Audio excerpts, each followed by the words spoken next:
घमघमणाऱ्या आंबेमोहर तांदूळाच्या पांढऱ्या शुभ्र भाताची मूद, त्यावर छान घोटलेलं हिंगाच्या स्वादाचं गोडसर पिवळं धमक साधं वरण, वरून साजूक तूप, मीठ आणि रसरशीत लिंबू. वाह, क्या बात है. अतिशय साधा पण मन तृप्त करणारा आणि शिवाय पौष्टिक मेनू आहे हा. चला बघूया असा परफेक्ट वरणभात कसा करायचा. याशिवाय वरणभात कुकरमध्ये सांडू नये म्हणून काही खास टिप्सही सांगणार आहे. हॅलो फ्रेंड्स, कांचन बापट रेसिपीजमध्ये तुमचं स्वागत.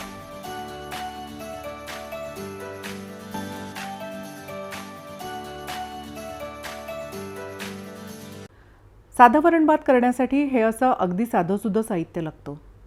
1 वाटी तुरीची डाळ 2-3दा धुवून घेऊया. डाळ तांदूळापेक्षा थोडी कमीदा धुतली तरी चालते.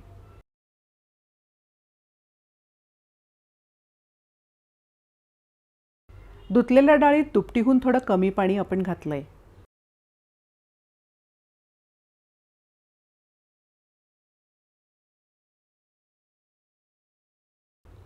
डाळ शिजताना वर येऊन सांडू नये म्हणून मीठ आणि थोडंसं तेल घालू. थोडी हळद घालून मिक्स करून घेऊ. हे बघा, डाळ आता अशी दिसतीये. वरण उतू जाऊ नये म्हणून आपण पातेलंही थोडंसं मोठंच घेतलंय. आता डाळ झाकून ठेवूया. आपण डाळ भिजवली होती त्याला तासभर झालाय. वरणासाठी डाळ कमीत कमी अर्धा तास ते तासभर भिजू द्या. हे बघा, डाळ छान भिजली आहे. कुकरमध्ये जर वरण सांडत असेल तर खाली कुकरबरोबर मिळते ती प्लेट किंवा अशी थोडीशी उंच जाळी वापरा. आता कुकरमध्ये थोडंसं म्हणजे साधारण हे एवढं पाणी घालू. लिंबाची छोटीशी फोड घालू. यामुळे कुकर स्वच्छ राहतो. कुकरमध्ये भिजलेल्या डाळीचं पातेलं ठेवून कुकर बंद करू. कुकरला वाफ येईपर्यंत आधी गॅस मोठा ठेवू. 1 शिट्टी होता होता किंवा 1 शिट्टी झाल्यावर गॅस बारीक करू. बारीक गॅसवर परत 2 किंवा 3 शिट्ट्या होऊ देऊया. 3 शिट्ट्या झाल्यावर आपण गॅस बंद केला होता. आता कुकरची वाफ दबली आहे. हे बघा, कुकरचं झाकण कसं स्वच्छ राहिलं आहे आणि वरण छान मऊ शिजलंय, पण कुकरमध्ये वरण अजिबात सांडलं नाही आहे. ही लिंबाची फोड वापरून लगेच कुकर धुतला की पटकन स्वच्छ होतो. आता वरण थोडंसं घोटून घेऊ. त्यात 1.5-2 वाट्या पाणी घालून वरण एकसंध करून घेऊ. आवडीप्रमाणे वरण घट्ट पातळ ठेवू शकता. आता मध्यम गॅसवर वरण गरम करायला ठेवू. त्यात मोठी चिमूटभर हिंग घालून मिक्स करून घेऊ. वरणात हिंगाची चव खूप छान लागते. पाहिजे तर हिंग डाळ शिजायला घालतानाच घालता येतो. वरणात घालायचा हिंग चांगल्या क्वालिटीचा असला की त्याचा वास आणि स्वाद छान लागतो. हिंगामुळे डाळ खाऊन गॅसेस होण्याचा त्रास होत नाही. एखादा टेबलस्पून गूळ घालून मिक्स करू. गुळाचं प्रमाण आवडीप्रमाणे कमी जास्त करू शकता. गूळ असा बारीक चिरून ठेवलेला असला की वापरायला सोयीचा होतो. हे बघा, आत्ता वरण हे इतपत घट्ट आहे. आतापर्यंत आपण ते 5 ते 7 मिनटं उकळू दिलं आहे. वरण गरम असताना जेवढं पातळ असतं त्यापेक्षा ते थंड झाल्यावर बरंच घट्ट होत जातं. आत्ता हे जेवढं घट्ट वरण दिसतंय ना, एवढा घट्टपणा अगदी बरोबर होतो. गॅस बंद करू. आता आपण भात करूया. हे बघा, हा जुना आंबेमोहर तांदूळ आहे.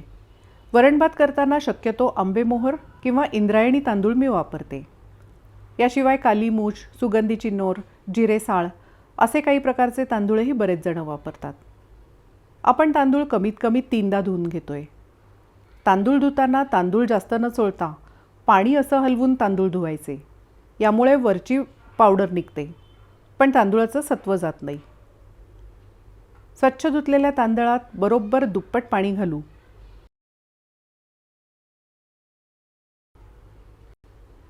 यातलं पाणी हे साधारण एवढं असलं पाहिजे. आता तांदूळ झाकून ठेवूया. आपण तांदूळ धुवून ठेवला होता त्याला अर्धा पाऊण तास आलाय. तांदूळ कमीत कमी 15 मिनिट ते एखादा तास भिजू द्या. कुकरमध्ये थोडं पाणी घालून त्यात तांदूळाची लंगडी ठेवून कुकर बंद करू. कुकर आधी मोठ्या गॅसवर ठेवू.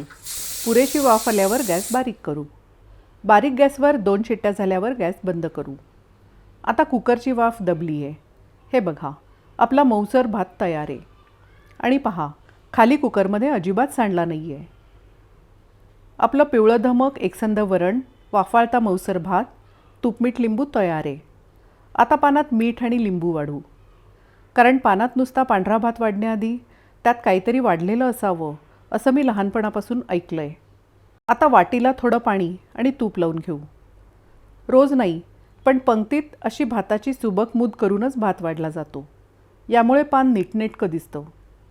आता त्यात भात नीट दाबून एकसारखा करून घेऊ. यामुळे कुठे गॅप राहत नाही आणि मूद नीट होते. भाताची वाटी पानावर उलटी करून एकदा त्यावर थापून घेऊ. हे बघा, सुंदर मूद तयार आहे. त्यावर थोडंसं वरण वाढू.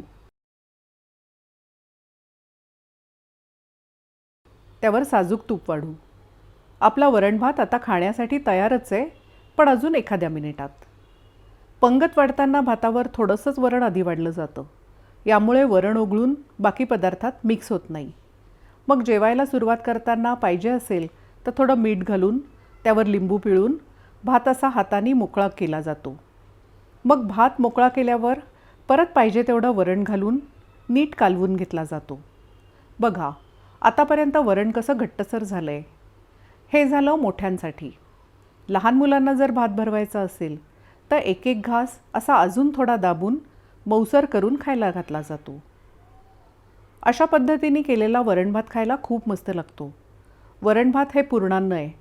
वरण भात तूप मीठ लिंबू असेल तर याबरोबर खायला काहीच लागत नाही. हिरव्यागार केळीच्या पानावर वाढलेला वरण भात दिसतो सुंदर आणि त्याची चवही खूप छान येते. वरण भात परफेक्ट होण्यासाठी कांचन बापट रेसिपीजच्या या काही खास टिप्स लक्षात ठेवा. वरण भात करण्यासाठी मऊसर भात होणारा सुगंधी तांदूळ वापरा.